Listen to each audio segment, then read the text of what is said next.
Vamos a contestar una pregunta que pues ha hecho una revolución en los medios de comunicación. Es relacionada, por variar, con el Medio Oriente. Dice así: Trump mencionó el anexo de Gaza a Estados Unidos, comentando que reubicaría a los palestinos en otro lugar. ¿Cómo afectará esto la relación entre Estados Unidos e Israel? ¿O se reforzará la alianza entre Israel y Estados Unidos bajo la administración de Donald Trump? Bueno, pues esta pregunta es muy importante porque acabamos de ver de qué forma, después de que un grupo de terroristas llamados Hamas, que idearon invadir la franja de Israel entre Gaza e Israel, que es la franja que se conoce en Israel como los kibbutz, donde habitaban puras familias de civiles, familias con 2 o 3 hijos, con bebés, etcétera, etcétera, y la masacre que hicieron, ¿verdad? La carnicería y el derramamiento de sangre que hicieron fue terrible. Esto propició que el gobierno de Israel, pues que ninguna nación se va a quedar con los brazos cruzados cuando entran a agredirnos extranjeros, principalmente grupos terroristas. Contestaron, entraron a la ciudad de Gaza y persiguieron al grupo de Hamas, y pues se suscitó una cadena de comentarios que habían cometido genocidio, que estaban a los civiles matándolos, que estaban muriéndose de hambre, tantas mentiras que estaban siendo propagadas por el mismo grupo de Hamas dentro de la ciudad de Gaza. Entonces ahora el presidente Trump, que ha entrado a la administración nueva de Estados Unidos, pues ha decretado, ha dictaminado, cosa que todavía no se llega a un punto oficial, de que Gaza está completamente destruida. Casi habitaban 2 millones de gazaítas o de ciudadanos palestinos ahí. ¿Y de qué forma se le puede ayudar a esa gente? Bueno, pues mientras exista el grupo Hamas o los poquitos que quedan, que todavía mantienen algunos rehenes, nunca se va a poder lograr la paz. ¿Por qué? Porque ellos han jurado en su propia constitución destruir a la nación de Israel. Entonces, ahora se ha propuesto que pues se convierta a Arabia Saudita hace 4 o 5 días. Estamos en la primera semana de marzo del año 2025. Arabia Saudita acaba de proponer de que ellos pueden invertir millones de dólares en Gaza para reconstruirla, para levantar ciudades, hospitales, etcétera, etcétera. Porque ninguna nación quiere aceptar a los palestinos. Esto es muy interesante. Los mismos que se quejan de que Israel los agredió y que están matándolos de hambre y de sed, ni Egipto, ni Jordania, ni Irak, ni Líbano, ninguna nación árabe acepta al pueblo palestino, porque saben lo revoltosos que son, los revolucionarios que son y que no se van a quedar en paz. Entonces, la relación entre Israel y Estados Unidos se ha estrechado aún más. El mismo ministro Benjamín Netanyahu aprobó la propuesta de Trump y pues él está contento, ¿verdad?, de que puedan ya controlar esta zona marginal que es la que más problemas ha producido a los ciudadanos israelitas, ya que desde 1948 que los judíos regresaron a su tierra, no han dejado por más de 73 años de mandarles cohetes desde Gaza continuamente, y ahora unidos con el grupo terrorista Hezbollah, que también está siendo ya completamente desbaratado por Israel en el Líbano. Así que esto ha reforzado la alianza entre Israel y Estados Unidos bajo la administración del presidente Donald Trump, gracias a Dios. Bueno, continuamos con esta tercera y última parte, Trump y el futuro de Estados Unidos. Una serie, se los digo con todo mi corazón, de las más pesadas que me ha puesto Dios para poder transmitir a su pueblo. Una serie importante, una serie durante todos estos meses. Usted no sabe las luchas espirituales que hemos tenido mi esposa y yo.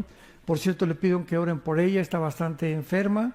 Este lunes le dan resultados, Isabel tiene un problema aquí en el cuello y en fin, ¿verdad? Le hicieron una CT scan, una tomografía, aquí no tiene nada, del exterior no tiene nada, entonces están viendo qué tiene en el cuello. Les pido sus oraciones, por eso no pudo venir Marta. Les manda muchos saludos, besos a todas las mujeres, ¿verdad? Y que puedan todos ustedes abrir su corazón a la palabra de Dios. Pero hemos tenido unas luchas tremendas, no se imaginan, y tal vez por esta serie el diablo está enojadísimo, pero enojadísimo, porque hay una forma en la que él puede mantener a la gente, es en la ignorancia. Acuérdense ustedes el versículo, mi pueblo pereció por falta de conocimiento. Entonces, cuando no tenemos la información adecuada y ya no se predican estas cosas en los púlpitos, entonces el diablo juega, como decía el pastor Roy, entretienen nada más, mantienen a la gente ahí contenta, etcétera, etcétera, pero mal informada. Y tenemos nosotros que llegó la hora de poder decir la verdad. Bueno, es interesante en esta última parte, es interesante también la opinión de Europa, porque independientemente que ahora con las elecciones hubo un ataque tremendo y pues la mayor parte de este país creían que de alguna forma definitiva iba a ganar la señora Harris y ganó el presidente Donald Trump. Es increíble que Europa manifestó también, aunque no votan desde luego, pero se hizo un censo, una data y opinión de europeos para preguntarles en la Unión Europea qué candidato ganaría las elecciones, si Harris o Trump. Escuchen ustedes las estadísticas de algunas naciones de Europa, lo que contestaron. Dinamarca votó el 80% por Harris. Alemania, el 70% por Harris. España, el 70% por Harris. Suecia, el 73% por Harris. Inglaterra, el 65% por Harris. Escocia, el 56% por Harris. La pregunta es, ¿qué le pasa a Europa? O sea, ¿a qué condición ha llegado Europa? Por la influencia ahorita del Islam. Por ejemplo, Inglaterra es un país, es una nación ya islámica, Inglaterra. El alcalde de Europa es islámico. Más de 30 ciudades de Inglaterra son islámicas. Me refiero a que los alcaldes o los mayors son musulmanes. Y la mayor parte de los musulmanes que han llegado a Alemania y a Francia, no se imaginan ustedes los desastres, las violaciones y lo que han hecho. Y ahora hay un movimiento tan fuerte en Europa. Pasó hace una semana en Holanda, ¿se acuerdan? Que hubo un partido de fútbol y estaban esperando un movimiento preparado ya de antemano con una semana de anticipación para que el equipo de Israel lo esperaran afuera del estadio, los agredieron, los patearon, los mandaron al hospital. Y todo dirigido por musulmanes. Entonces Europa ya es un país viejito, porque por cada europeo hay 7 musulmanes que nacen. O sea, el europeo ya no se está reproduciendo. Es el 0.2% casi dentro de la demografía de Europa del porcentaje de personas que se reproducen. Entonces, en 5 años o en menos de 8 años, Europa es un continente musulmán. La influencia del Islam en Europa es completamente desastrosa. Ahora es entender también, ¿verdad?, que vamos a comprender en segundo lugar, ¿cómo es posible que Dios trabaje a través de seres humanos imperfectos? ¿Cómo es posible que Dios haya podido trabajar con Abraham cuando se echó un clavado con la sirvienta Agar? ¿Cómo es posible que Dios trabaje con David y le llame un varón conforme al corazón de Dios cuando comete adulterio y mata al esposo de Betsabé? ¿Cómo es posible que Dios haya trabajado con el apóstol Pablo cuando Pablo mató cristianos, perseguía cristianos y odiaba a los cristianos y se convierte en el apóstol más grande después de Jesucristo, en el cristiano más grande de toda la historia? Vamos a contestar todas estas preguntas, son importantes para entender la mente de Dios. Dice en Isaías 55, mis pensamientos no son tus pensamientos, ni mis caminos tus caminos. Por ejemplo, rápidamente Dios le dice a las mujeres en 1 Pedro capítulo 3, mujer, si tú eres cristiana y estás casado con un no cristiano, no le prediques. Aparentemente es una contradicción, ¿no es verdad? Porque la fe es por el oír y el oír por la palabra de Dios. Entonces la mujer podría decir, oye Señor, no te entiendo, me estás diciendo que si no le predico a mi esposo no se va a convertir. Cállese y no le predique. ¿Por qué? Porque Dios conoce la naturaleza del hombre y le dice a la mujer en 1 Pedro capítulo 3 versículos 2 y 3, gánalo con tu conducta. No le pongas en la mañana en el espejo cuando se vaya a rasurar, eres como Sodoma y Gomorra. O te vas a ir al infierno. El pastor dijo, y todavía nos meten a nosotros. El pastor dijo que te vas a ir al infierno con tus borracheras y todo lo que haces. No vas nunca a ganar a tu esposo de esa manera. Cuando una esposa se calla y es santa delante de Dios y ora por él, mi huevo con chorizo, sí, mejor, y también te traje chilaquiles, mi amor. Y cuando una mujer comienza a entender esto, no estoy diciendo que una mujer se deje que la golpeen. Ninguna mujer cristiana debe permitir que le pongan la mano encima. Eso no es misericordia ni tampoco mansedumbre, es mensedumbre. Tú eres digna, ¿verdad? Eres una hija de Dios y tienes que reportar eso o a la policía o a tus pastores para que de alguna manera tengas protección. Pero tienes que mantener lo que significa la sumisión hasta que tu marido no te diga, pues tenemos que ver pornografía para poder realmente tener un mejor matrimonio. Discúlpame, pero no te puedo obedecer en esto. Pues pasa sobre mi cadáver, pero no te obedezco. ¿Por qué? Porque hay una ley superior que me dice, Dios está en contra de la inmoralidad. ¿Me entienden? O yo soy musulmán y tú eres cristiana, tienes que venir a mi religión. No voy a ir a tu religión. Pero tú tienes que someterte a mí. Eso, hay una ley superior a la ley del Islam y de la ley Sharia que me dice que yo no puedo someterme a una religión que es completamente contraria y antagónica a mi fe. Pero es que si no te vas de la casa, me voy de la casa, mi amor. Y tal vez si te vas un mes o 2 meses, recapacita y te vuelve a traer. Pero es el tiempo de probar nuestra fe. Es el tiempo de demostrar realmente en quién estamos creyendo. Vamos a contestar algunas preguntas muy importantes de carácter teológico. Número 1. ¿Se acuerdan de Daniel que leímos hoy en la mañana que Dios pone y quita reyes? ¿Por qué puso a Hitler? ¿Puso Dios a Benito Mussolini? ¿Puso Dios a Saddam Hussein? ¿Puso Dios a Mao Zedong en China? ¿Puso Dios a Maduro en Venezuela? ¿O a Petros en Colombia? Entonces la pregunta es, si no es realmente la voluntad de Dios, porque dice la Biblia que Él pone y quita reyes. Vamos a comenzar. La voluntad de Dios es, apúntalo, permisiva y directiva. Esto es muy importante. Les dije que íbamos a hablar teológicamente. En otras palabras, Dios, su voluntad es que nadie se divorcie. Y Dios dice en Malaquías, es abominable el divorcio para Dios. Pero por causa de la dureza del pecado, Dios permitió el divorcio. No es su voluntad. Pero hay matrimonios tan tóxicos que si siguen igual o si siguen juntos, se van a acabar uno al otro matando. O van a acabar con los niños.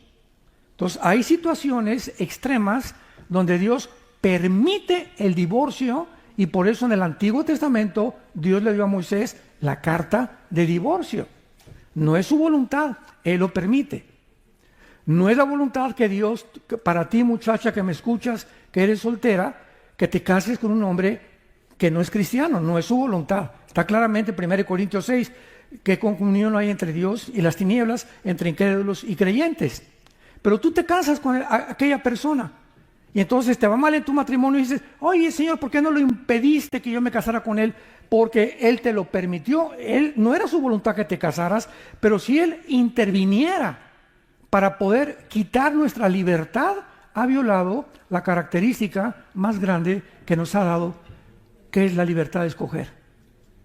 Seríamos robots.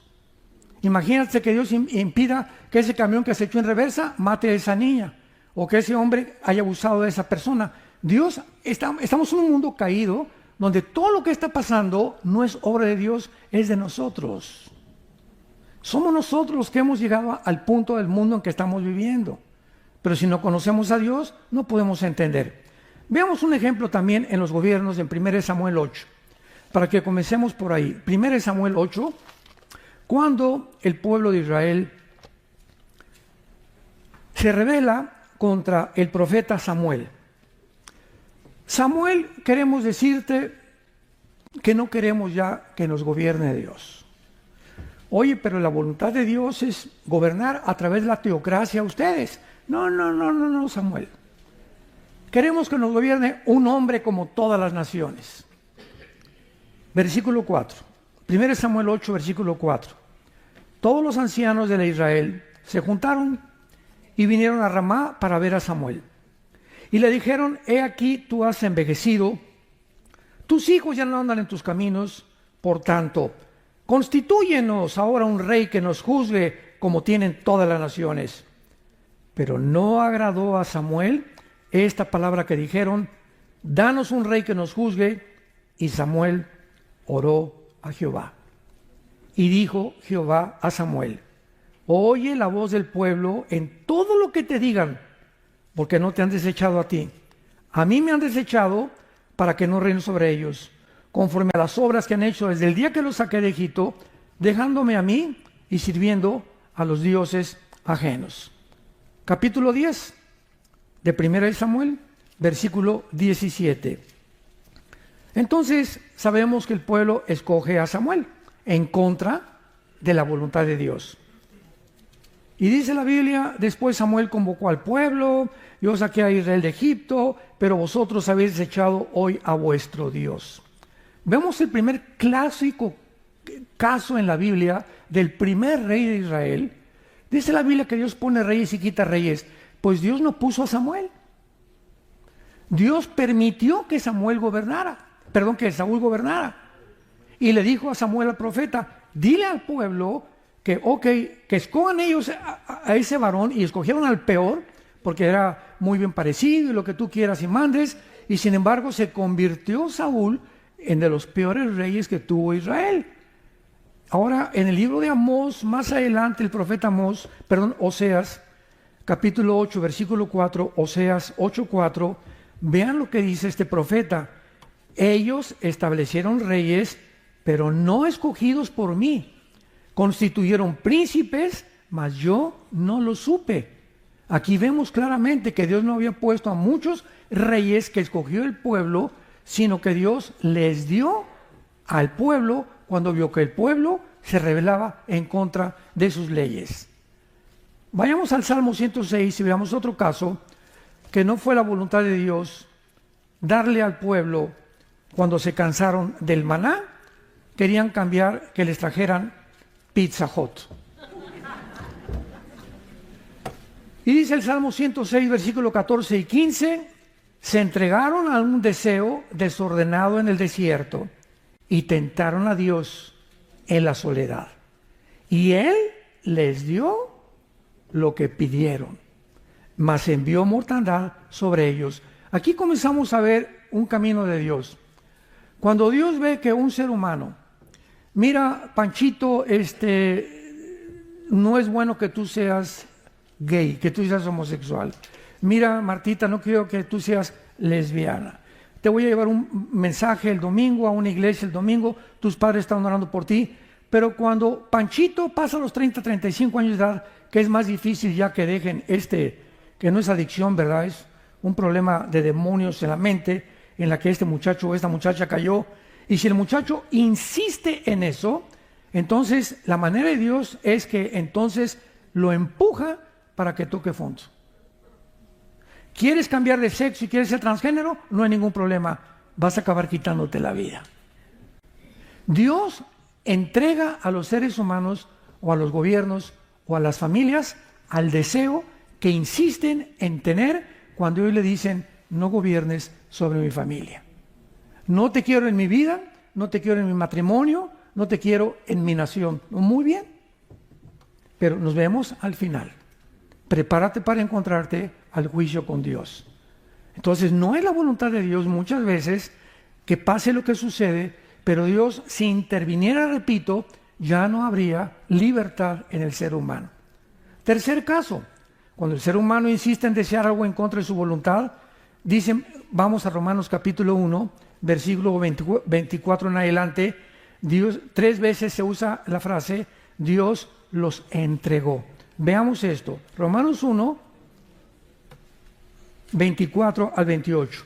Por lo cual también Dios los entregó. Dios los empuja a la inmundicia, en la concupiscencia de sus corazones, de modo que deshonraron entre sí sus propios cuerpos, ya que cambiaron la verdad de Dios por la mentira, honrando y dando culto a las criaturas antes que al Creador, el cual es bendito por los siglos, por segunda vez. Por eso Dios los entregó, por 2 veces ya van, a sus pasiones vergonzosas.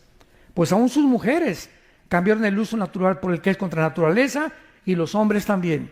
Dejando el uso natural de la mujer, se encendieron en su lascivia, unos con otros, cometiendo hechos vergonzosos, hombres con hombres, y recibiendo en sí mismos la retribución debida a su extravía. Y como ellos no aprobaron tener en cuenta a Dios, en tercer lugar, Dios los entregó a una mente reprobada. ¿Saben qué significa una mente reprobada en el original griego? Una mente reprobada es cuando una persona, cuando un ser humano llega a un punto en su vida en la que ya no discierne entre el bien y entre el mal. Ya no sabe si esto es blanco o es negro. Para él es todo gris. Y cuando una persona ya no discierne y dice, es que yo no soy lo que nací, o yo sé esto, o yo sé aquello, va en contra de la naturaleza, esa persona ya perdió la brújula. Y a lo bueno le llama malo y a lo malo le llama bueno. Pues un día me preguntaban, ¿un día usted iría a alguna boda de gays? Jamás, Dios me libre. Tanto peca el que mata la vaca como el que estira la pata, dice en mi tierra. Entonces yo no voy a participar de las tinieblas, dice en Efesios capítulo 3, no participemos de las tinieblas.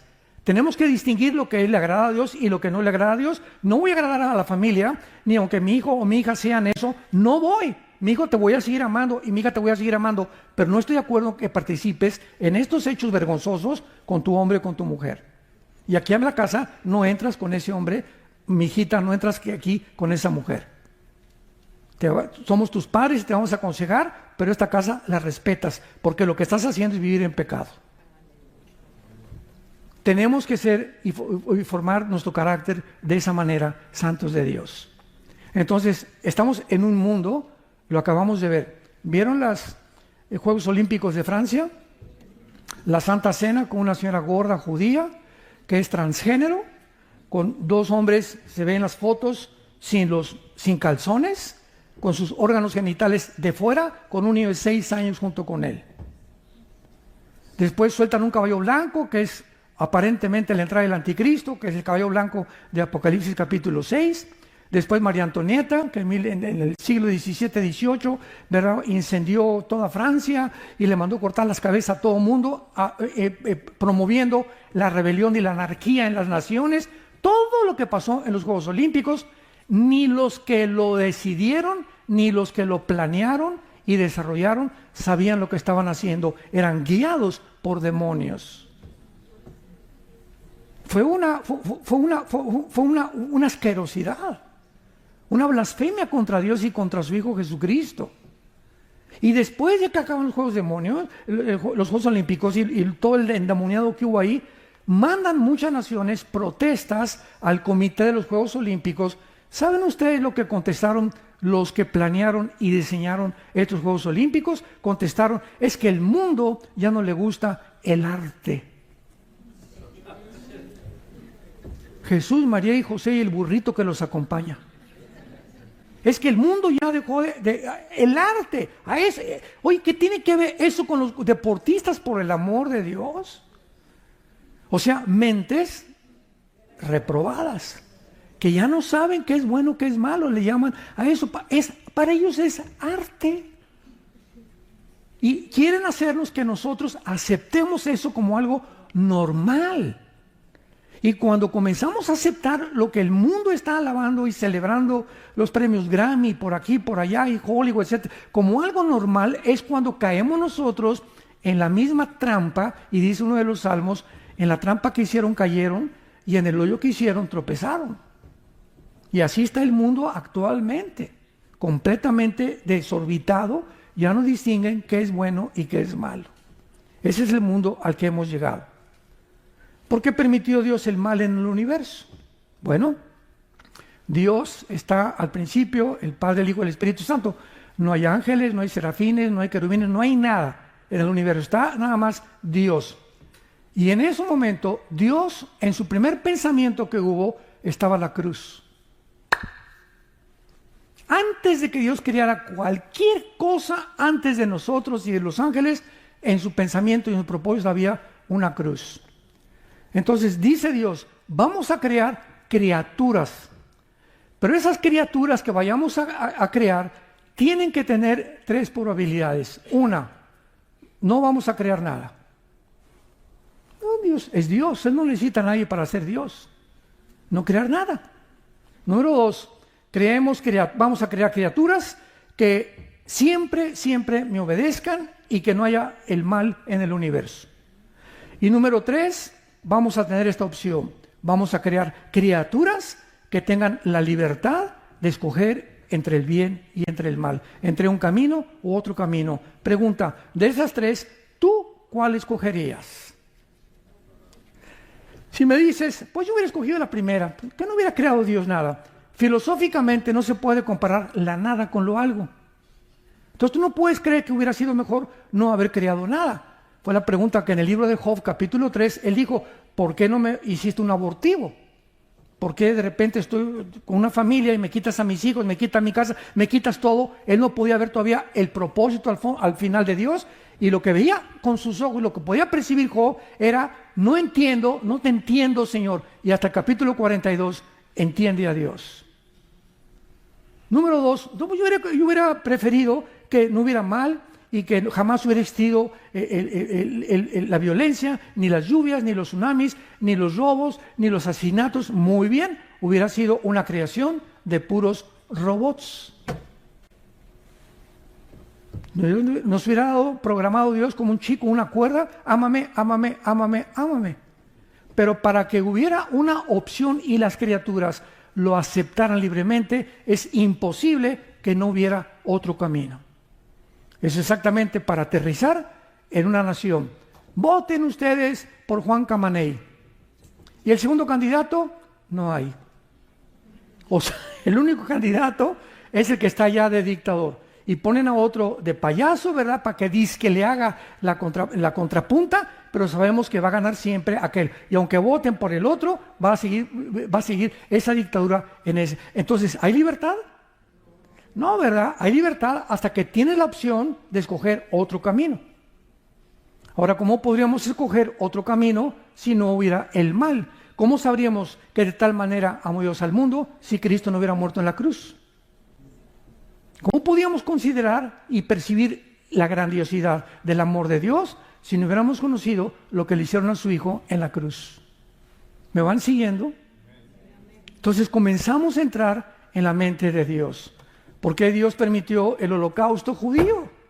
Yo recuerdo que fuimos con mi esposa y hemos ido como 4 veces a Israel, y en uno de esos viajes entramos al Museo del Holocausto. Tú nos acompañas una vez, ¿verdad? Creo que el último viaje fue el más bonito. A ver si el año que entra vamos a Israel otra vez, si es que se calmaron las cosas. Y en el Museo del Holocausto, estábamos mi esposa y yo viendo, es una cosa tremenda el Holocausto ahí, el museo. Vi a 2 judíos llorando, uno ya grande como 60 y otra señora como de 80 años. Estaban llorando y le decía uno a su esposa, es que ¿dónde estaba Dios con nuestros familiares en el Holocausto? ¿Por qué Dios no hizo nada? Y yo oí esa conversación, la dijo en inglés. Entonces me acerqué a la pareja y le dije, ¿me permiten darles un consejo? Y se voltearon a verme. Y me dijeron, sí, que le dije, quiero decirles y contestarles esa pregunta, que ¿dónde estaba Dios en el Holocausto? Y le dije, ¿dónde estaba Dios? En la cruz. Cuando Él estaba crucificado, los griegos, filósofos, oye, si Dios fue el Hijo de Dios, ¿cómo es posible que Dios diga que ame a su Hijo? Mira, nomás lo hicieron como chicharrón, un guiñapo humano, está completamente deshecha su piel, su cabeza, las espinas, los clavos. ¿Cómo puede Dios permitir esto? De acuerdo al pensamiento de los griegos. Y los judíos que estaban del otro lado, los fariseos, oye, ¿cómo es posible que diga que es el Hijo de Dios? Si en la Torá, en nuestro libro sagrado dice, maldito el que es colgado en un madero. Ese no puede ser Dios. tanto los fariseos como los griegos chocaron mental y filosóficamente porque no entendían la cruz. Que lo que ellos creían que era una locura era el plan más santo, más grandioso, la lucha donde el amor vence al mal. Pero nunca entendieron nadie eso, ni los discípulos. Todavía después, en el camino de Maús, se seguían preguntando, este Mesías que nos dijo que era Jesucristo, tal vez no era él porque lo mataron y lo crucificaron. Todos se preguntaban, ¿cómo es posible que Dios diga que ama a su Hijo y a nosotros cuando permite que su Hijo sea torturado por hombres viles, pecadores como tú y como yo? Pero detrás de la insensatez se encuentra la sabiduría de Dios, porque lo sabio de Dios es más necio que los hombres, y lo débil de Dios es más fuerte que los hombres. 1 Corintios capítulo 1. Y Dios escogió lo vil y lo menospreciado para avergonzar a los sabios. ¿Cómo es posible que nada más le digas a una persona, Cristo murió, fue crucificado, enterrado y resucitado, y esa persona, así nada más, tiene la vida eterna? Para ti es locura, para Dios es su sabiduría. Dios lo hizo a propósito para enloquecer la sabiduría de los seres humanos. A nosotros nos gusta lo intrincado, y por aquí, y Richard Hawkins, y por acá, y los filósofos, y Laplace, y Carlos Sagan, etcétera, etcétera, y el ateísmo. Y Dios escoge lo más sencillo, las semillitas, un pastor, el pasto, los árboles, para enseñarnos la grandeza de su nombre, la grandeza del universo, y la grandeza para que hasta el agricultor más inculto, y el ranchero más inculto, y el vaquero más inculto puedan comprender las parábolas de Jesucristo, que para el hombre son locura, y no encuentran el significado detrás de las parábolas, más que aquellos que siguen a su Hijo Jesucristo. Ahora, podemos nosotros, en penúltimo lugar, darnos cuenta que la Biblia nos muestra de una forma muy, muy clara que Satanás, que significa el enemigo, apúntalo, el diablo significa el acusador, y Lucifer, que es el nombre propio de esta entidad maligna, significa el que alumbra o el que es la luz. Imagínense nada más, Lucifer. Entonces, los nombres del diablo, Dios me preguntó una vez un niño, oiga, ¿por qué creó Dios al diablo? Le dije, no, Dios no creó al diablo. Dios creó a Lucifer y él se volvió diablo. Entonces Dios no creó al diablo, ni Dios creó a Satanás tampoco, al enemigo. Él permitió que hubiera esta rebelión en el universo para mostrarnos la profundidad de su sabiduría. Entonces, el mundo nos muestra que este mundo en el que tú y yo vivimos, el planeta Tierra, está gobernado por las mentiras. Todas las personas que tú veas, ¿verdad?, tienen vidas que tú no te imaginas que ellos están viviendo. Caras vemos, corazones no sabemos. ¿Cuánta gente, verdad? ¿Cuántos matrimonios los ves juntos de la mano y tienen 10 años que no se hablan? Viven bajo el mismo techo porque ya se acostumbraron, pero ya no hay ninguna comunión entre ellos. ¿Cuántos cristianos ves que entran a la iglesia y están como robots, verdad? Santo, santo, santo. Ya no más falta hacerse así. Salir de la iglesia de lunes a viernes, se portan como el anticristo y llegan el lunes a la iglesia, el domingo a la iglesia, y en lugar de llegar el domingo a tu iglesia a la que tú vas, buscar por quién orar. A esta doña Chole que le duele el estómago, a esta doña Carmelita que le duele la panza. Oiga, la veo muy triste, doña Carmelita, no me permite orar por usted. Oiga, jovencito, te veo también muy amargado, muy triste, ¿no quieres que ore por ti? Entramos como si entráramos al cine, a la iglesia. Yo cuando voy al cine a ver una buena película, entro con orejeras. No me importa el que está junto ni aquí, mis palomitas y mi Coca-Cola de dieta. Pero no me importa a nadie, ¿verdad? Porque voy a ver el cine. Entonces, el domingo no es el cine en la iglesia. Tú tienes que entrar el domingo a la iglesia a buscar a quién ayudas. Buscar por quién oras. Buscar caras, a quién está triste, a quién veo por allá. Aquí no los ves, matrimonios que ya no se agarran de la mano, ni están abrazados. Tenemos que saber que vivimos para los demás. Y mientras más te preocupas por los demás, más felicidad encontrarás en tu vida. Pero es el secreto de la vida, vivir para los demás, vivir para servir y no estar esperando que nos sirvan. Esto es importantísimo. Entonces, veamos el ejemplo, nada más quiero que vean esto, con las preguntas que voy a hacer, de las mentiras que vive el mundo. Número 1, ¿cómo es posible que en el siglo XX hayan creído ciegamente que venimos de Chita?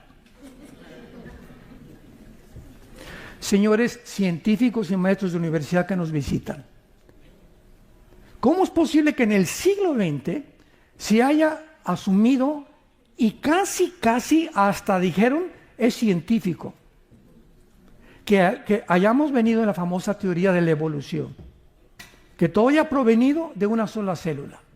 ¿Cómo es posible cuando la biología, los aminoácidos de la vida, que son los ladrillos, han impedido, impiden e impedirán la evolución? Biológicamente, la evolución, ateo que me escuchas, maestro de universidad, es imposible. Físicamente, la segunda ley de la termodinámica tiene un proceso que todo se destruye, todo se oxida, todo se echa a perder, el Sol está perdiendo millones de toneladas de masa. ¿Cuál evolución? No es cierto que haya una evolución en ninguna parte del universo. Todo tiende a un proceso que le llaman la entropía de descomposición. Todos estamos envejeciendo, perdiendo celularmente nuestra vida, el universo, todo se echa a perder, todo se oxida, porque se llama la ley de la entropía y en la Biblia la ley de la corrupción. Y en tercer lugar, 1954, le dan el premio Nobel de Medicina al doctor Hawkins y al doctor Crick y Watson, se los dan norteamericanos porque descubrieron la molécula del ADN, el ácido desoxirribonucleico. Y cuando descubren el ADN, genéticamente es imposible que el esperma de un chango produzca un perro, que un rinoceronte produzca un camello, que un delfín produzca un tiburón, que un águila produzca a un halcón. La genética y las células con las cuales todo está repartido en el mundo, peces, animales y seres humanos, contradicen y echaron abajo la evolución. En 1956, 2 años después, el 60% de los científicos norteamericanos se convirtieron. Y dijeron, yo no puedo seguir enseñando una mentira. Y todavía en algunas universidades se sigue enseñando que venimos de tu comadre la Chita. Increíble, ¿cómo es posible que lo hayamos aceptado? Número 2, ¿cómo es posible que el mundo siga creyendo que el comunismo-socialismo es la respuesta para la mejor sociedad? Cuando el siglo pasado, 100 millones de personas bajo regímenes como la Unión Soviética, bajo Stalin, murieron 20 millones. En la China, bajo Mao Zedong, 45 millones. En Camboya, bajo Pol Pot, 2 millones. En Corea del Norte, Vietnam, Laos, Etiopía, Afganistán, se demostró su fracaso total.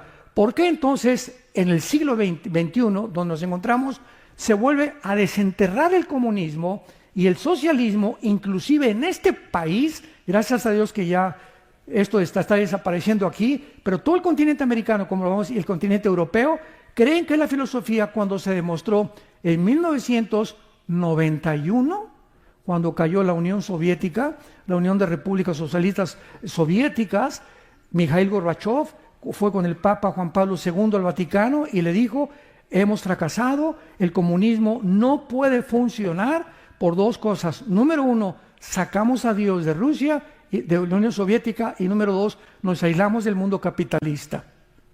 Entonces, si ya se demostró que no es viable, que no funciona, que no puede ser ninguna nación sostenida, ¿por qué hemos regresado a establecer, inclusive en este país, un sistema que está completamente corrompido, donde los gobiernos tienden a poder apoderarse de los medios de comunicación, apoderarse de las mentes de los seres humanos, a restringir los medios de expresión, donde hemos visto claramente los abusos que hubo? Por eso fracasó, porque hemos desenterrado otra vez, porque no tenemos otra opción. La democracia tampoco funcionó.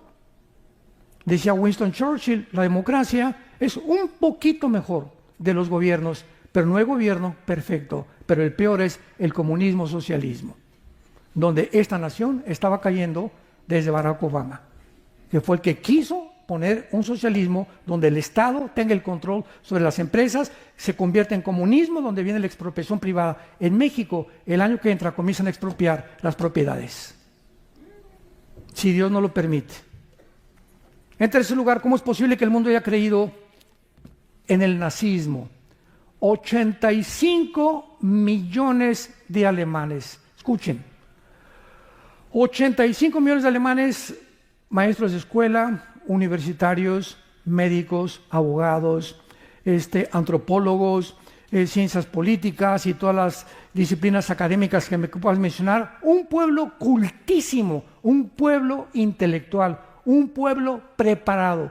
¿Cómo es posible que el nazismo los haya engañado? 85 millones de personas. Y que cuando se quita y se cae la cortina del telón, se ve lo que se encontraba detrás.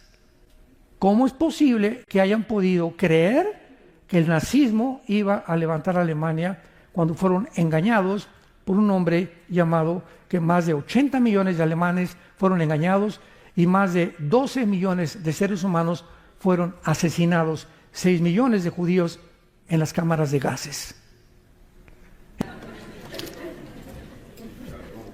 ¿Cómo es posible, en quinto lugar, que hayan aceptado imponer la ideología de género a nivel nacional? Que yo llegué a la escuela y que vea los cuadernos de mi hijo, donde están el pene de un hombre y otro niño masturbándose en el quinto año de primaria. ¿Cómo es posible que yo pueda ver los cuadernos, los que revisamos los cuadernos de nuestros hijos, los que tienen usted ahorita hijos pequeños, que tú veas eso y que tú no vayas a esa escuela y les digas, ustedes, ¿cómo enseñan esto a mis hijos? Mi hijo tiene 6 años de edad, está en un kinder casi. ¿Cómo es posible que crean que pueda tener un discernimiento sexual a esa edad? Y decirle que si no se siente hombre, que puede decir que es mujer, y que si siente mujer, no les diga a sus papás, porque si les dices a sus papás, entonces no lo podemos operar. Lo mandamos a que le hagan la operación quirúrgica y los papás no se pueden meter. Si yo hubiera, en mi época, ¿verdad?, que tenía a mis hijos chiquitos, hubiera detectado eso, yo no lo hubiera aceptado. Yo saco a mi hijo de la escuela, prefiero que sea un bruto santo y no un diablo inteligente. Fue lo que hizo la mamá de los Wesley. Tuvo 10 hijos casi, 8 fueron misioneros. Y cuando nacieron, ella fue lo que le contestó. Mi hijo se va a ir a Harvard, y se va a ir a Princeton, y se va a ir a Oxford. Voy a mandar, ¿ves?, a Alemania a mi hija a que estudie confección y a Italia a que estudie esto y el otro. Y creíamos que mandarlos a Francia y Europea y por aquí y por allá, nuestros hijos van a ser grandes artistas o grandes esto, cuando lo estábamos mandando al matadero. Cuando me decían los padres, voy a mandar a mi hijo a España, voy a mandar eso, aquí, ¿sabes? Prefiero que esté en un hijo y darle yo educación, que lo que llaman, ahorita muchas iglesias están teniendo escuelas privadas, enseñándoles a los niños. Nosotros ya en México estamos en nuestras iglesias y ya tenemos una iglesia, una escuela grande, gracias a Dios, en Querétaro, en Toluca, perdón, y estamos ya diciendo a los padres, saquen a sus niños de las escuelas públicas. Prefiero que mi hijo, no, es que el gobierno no nos revalida los estudios, pues que no nos revalide, porque nos los revalida Dios y no el diablo. Y 1000 veces repito que mi hijo crezca bruto y santo que inteligente y diablo. 1000 veces mejor. ¿Pero por qué lo hemos aceptado? Porque no tenemos la información necesaria, ni tampoco percibimos el mundo como Dios lo percibe. En sexto lugar, ¿cómo es posible que el gobierno norteamericano, bajo el Partido Demócrata, haya autorizado las cirugías transgénero? En cada campaña de Kamala Harris había un camión abortando niños. ¿No lo vieron ustedes en las campañas? Afuera de la calle había un camión patrocinado por los demócratas y gratis todas las mujeres podían durante la campaña venir ahí y estaban abortando niños en los camiones. ¿Cómo es posible, verdad? ¿Cómo es posible que el mundo haya aplaudido la masacre y el genocidio de 1000 judíos el 7 de octubre del 2024, el año pasado, y que hayan acusado a Israel de genocidio con celebraciones públicas, bailando y celebrando de que los Hamas hayan matado a más de 1000 personas y siempre liberen Palestina, y no había manifestaciones diciendo liberen a los rehenes. ¿En qué mundo estamos? Esos rehenes, ¿saben ustedes que tienen a un niño de 1 año nacido de rehén? En las leyes de la milicia jamás se permite, en las leyes de la guerra, que ninguna persona tome rehenes de civiles. Y esta es la primera vez que lo permiten. Y el Comité Internacional, que ahorita está acusando a Israel de genocidio, no ha acusado jamás de genocidio, ni que entraron y mataron civiles y se llevaron niños de 10 meses, de 5 años de nacidos, jóvenes de 12, 13 años, muchachas que las violaron a todas, adultos y de la tercera edad, se encuentran como rehenes, todavía más de 50 en la ciudad de Gaza. ¿Por qué no los acusan a ellos de genocidio? ¿Por qué se fueron contra los que fueron víctimas, que fue en la nación de Israel, por el odio que el diablo tiene a Israel? Y finalmente, ¿cómo es posible? Esto ya es el colmo. Que las universidades de Columbia en Nueva York, Oxford en Inglaterra, Princeton, Yale. Escuchen esto. Harvard, Princeton y Yale, estas 3 universidades que son de las más prestigiadas en este país, ¿saben ustedes quién las fundaron? Pastores. Fueron fundadas Harvard, Princeton y Yale por pastores para entrenar pastores. Y son los baluartes más grandes actualmente de la inmoralidad, del anticristianismo, antifamilia, antimatrimonio, ante todo. Pues los estudiantes de Harvard, de Columbia, de Yale, se levantaron a protestar en las calles para decir, liberen a los palestinos. Nunca una protesta, por favor, liberen a los rehenes pro-palestinos, y todos eran musulmanes, la mayor parte de ellos. Nuestra hija Salem, que se acaba de casar, hizo una maestría en Harvard, y fuimos este año, a principios de este año, le iban a dar su diploma, lo hizo todo online. Yo le dije, no vas ni de chiste físicamente allá a Boston. Y la hizo todo por online, y ya pasó sus exámenes, ya se le dieron su major en ciencias políticas. Tuvimos que ir a Boston a la graduación, y estaba todo Boston rodeado con puros estudiantes. Abajo Israel, mueran los rehenes, denles gas. Arriba Palestina. Los estudiantes de Harvard. Le dije, ya ves, le dije a nuestra hija Salem, le dije, ya viste, ¿por qué no quisimos, y tu mamá y yo oramos para que no pudieras tú ir personalmente a ese centro de enseñanza? Porque está completamente degenerado. Y así hemos llegado a un siglo, hermanos, donde necesitamos abrir los ojos y ya. Ya no es posible que tú como cristiano sigas ciego, ni sepas lo que está pasando en el mundo, y creas todo lo que ves en la televisión y todo lo que oyes en las redes sociales. Ya, abre los ojos, ven a la palabra profética más segura. Acércate más a Dios. Dile, Señor, no entiendo esto, no entiendo aquello, yo no puedo cambiar a mi hijo, yo no puedo cambiar a mi esposa, a mi esposo, no puedo cambiar San Antonio. Padre Santo, no soy Dios, lo reconozco, tú eres el Altísimo, pero yo quiero vivir cerca de ti. Quiero vivir en tu palabra, Señor. Quiero que me des paz y que cambies a mi hijo, que cambies a mi esposa. Te pido por mi ciudad, pero yo necesito comenzar conmigo. Tenemos que comenzar con nosotros mismos. Ay, hermano, quiero que hable con mi esposa. Y le pregunto, doña Chole, ¿y usted cómo está con el Señor? Usted quiere que ore por su esposo, ¿y usted cómo está? ¿Usted está bien con el Señor? ¿Está caminando con el Señor? ¿Está usted teniendo sus devocionales diarios? ¿Ama al Señor con todo su corazón? ¿Les da un buen ejemplo a sus hijos? Entonces no se vaya preocupando, por mi hijo le pasó esto, y mi hija anda por acá. ¿Y usted? ¿Usted qué? Mientras nosotros no cambiemos y nosotros no seamos transformados por el poder de Dios, no esperemos cambiar a nadie. Una jarra vacía no puede llenar vasos. Tenemos que llenarnos primero nosotros para poder llenar las vidas de la gente alrededor, principalmente de la familia. Si yo estoy vacío, ¿cómo quiero que Dios cambie a mis hijos cuando Dios quiere comenzar con mi propia vida? Para que podamos entender que no podemos ser lámpara de la calle, tristeza de la oscuridad, mientras nosotros vivamos en tinieblas y no obedezcamos a la fe y a la verdad de su palabra. Bendito sea el Dios y Padre de Jesucristo nuestro Señor. Oremos, que nos ha hecho renacer para una esperanza viva. Padre, te damos las gracias por tan grande salvación que has hecho en nuestras vidas.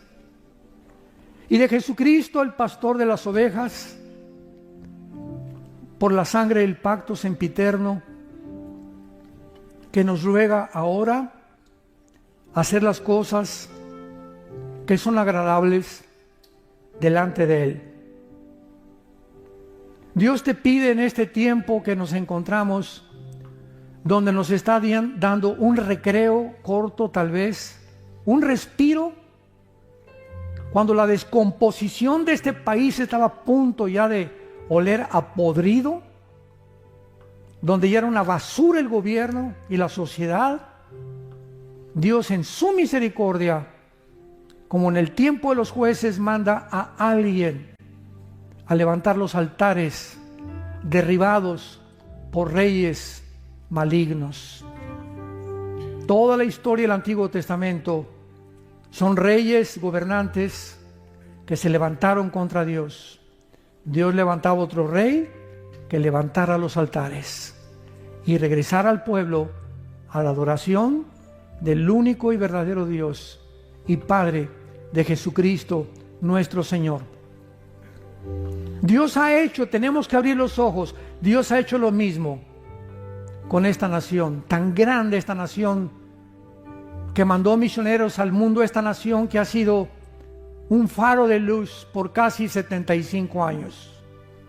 Esta nación que ha permanecido fiel en la palabra y en la Biblia, donde antes se leía la Biblia en todas las escuelas, donde las familias tenían conceptos y valores judeocristianos, y vinieron gobernantes a derribar todos esos altares, y viene Dios en su grande misericordia a levantarlos otra vez.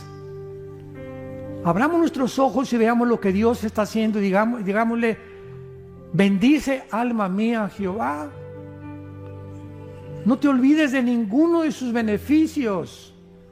Él es el que sacia de bien tu boca, el que te corona de favores y misericordias, el que nos sana todas nuestras dolencias, el que pone nuestros pies sobre la peña.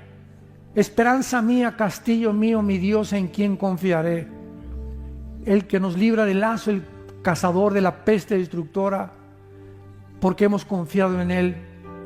Y porque todos los que confiamos en Él, porque le conocemos y porque sabemos que Él es bueno y quiere lo mejor para nosotros, mientras nosotros le obedezcamos, porque en la obediencia está el secreto de la bendición. Gracias, Padre, por tu palabra en estos días. Llénanos de tu espíritu.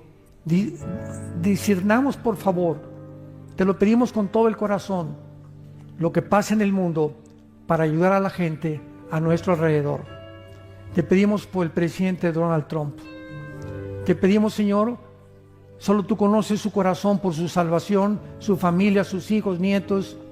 Te pedimos también, Señor, por Joe Biden, donde quiera que él se encuentre, por Jill, su esposa. Te pedimos por Kamala Harris también, Padre, que ellos puedan, nunca es tarde mientras tienen vida, acercarse y descubrir que tú existes y que puedan arrepentirse de todas las males y la maldad que tuvieron en su corazón, porque tú eres un Dios misericordioso, que para eso viniste, a buscar pecadores y salvarlos como nos salvaste a nosotros en el pasado. En el nombre de Jesús, amén.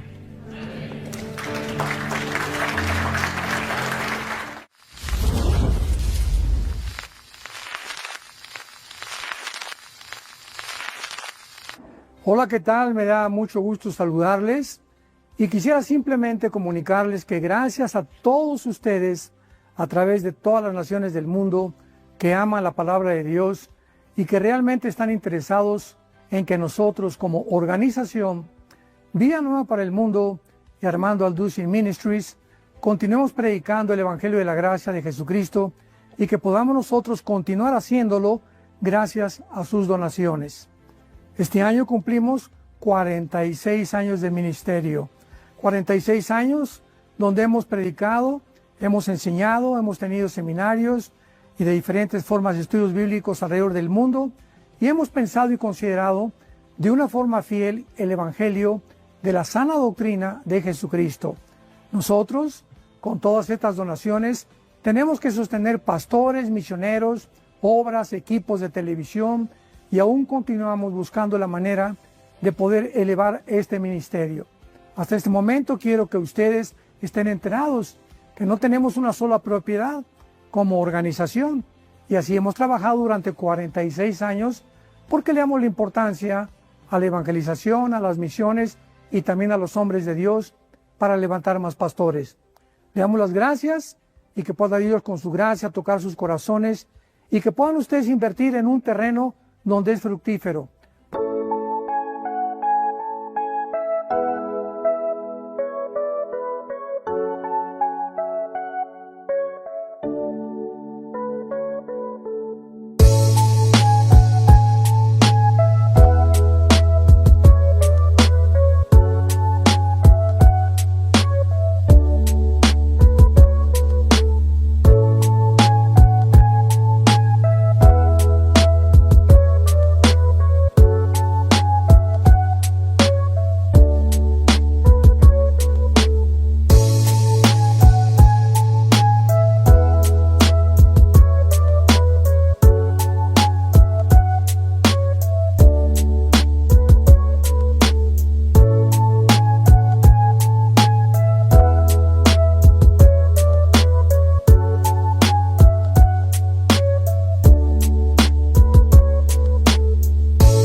don't have to stay close.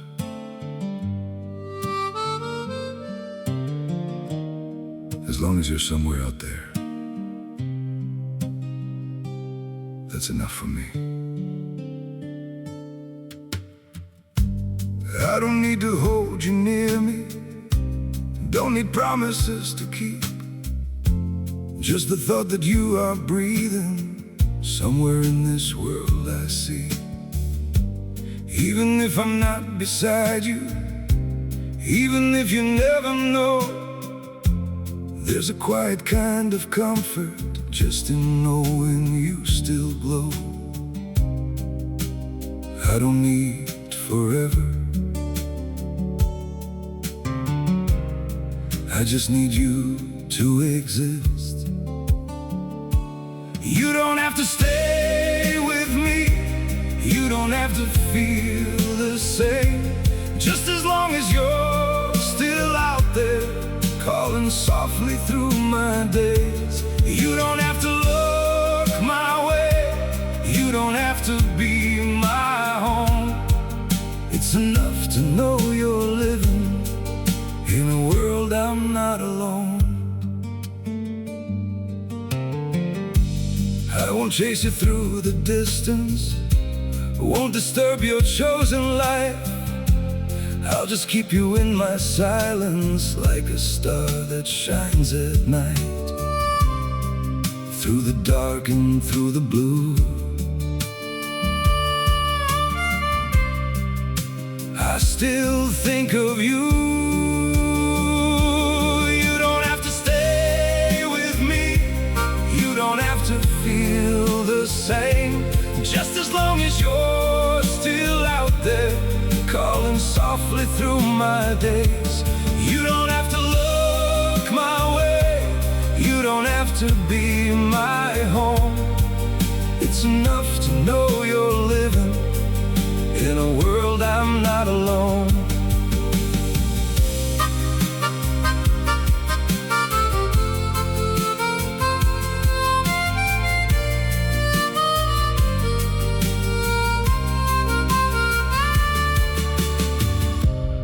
I don't need to be your light, I don't need to cross your mind. All I need is just the truth that you're somewhere still alive.